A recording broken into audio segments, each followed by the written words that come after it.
அம்மா குங்குமம் எடு. இது ஒரிஜினல் தானா? இது ஒரிஜினலா இல்லையான்னு தெரியணும், அவ்வளவுதானே.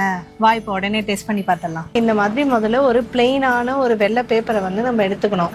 இதுல கொஞ்சோண்டு இந்த குங்குமத்தை கொட்டிட்டு நம்ம இந்த மாதிரி ரப் பண்ணோம்னா, தேய்ச்சோம்னா, நம்ம ஓப்பன் பண்ணி பார்த்தோம்னா நமக்கு வந்து பாத்தீங்கன்னா இந்த மாதிரி மஞ்சள் கலர் ஷேடு வந்து தெரியணும். ஸோ இப்படி தெரிஞ்சிச்சுன்னா அந்த குங்குமம் வந்து பியூரான குங்குமம்னு அர்த்தம். ஏன்னா மஞ்சள்ல இருந்து தான் நம்ம குங்குமத்தையே வந்து தயாரிக்கிறோம். ஸோ மஞ்சளோட ஒரு பை ப்ராடக்ட் தான் இந்த குங்குமம். இப்போ நம்ம இந்த மெரூன் குங்குமம் டெஸ்ட் பண்ணோம். இப்போ வந்து நம்ம இந்த சிவப்பு குங்குமத்தை டெஸ்ட் பண்ணி பார்க்கலாம்.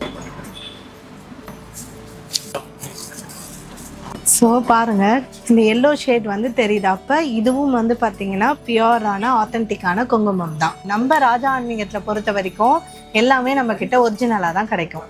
இப்போ ஓகேவா, டெஸ்ட் பண்ணியாச்சா? இது நல்ல பியூரான ஆத்தென்டிக்கான குங்குமம்னு தெரிஞ்சாச்சா? இப்போ சந்தோஷமா நம்ம வீட்டுக்கு வாங்கிட்டு போகலாம். இதுக்கப்புறம் குங்குமனாலே நம்ம ராஜா ஆன்மீகம் குங்குமம் தான். அது இல்லாமல் இப்போ இவங்க சுபமங்கலம்னு சொல்லி ஒரு பிராண்டை உருவாக்கியிருக்காங்க. இதையும் வாங்கி ட்ரை பண்ணி பாருங்க, ரொம்ப சூப்பராக இருக்கு.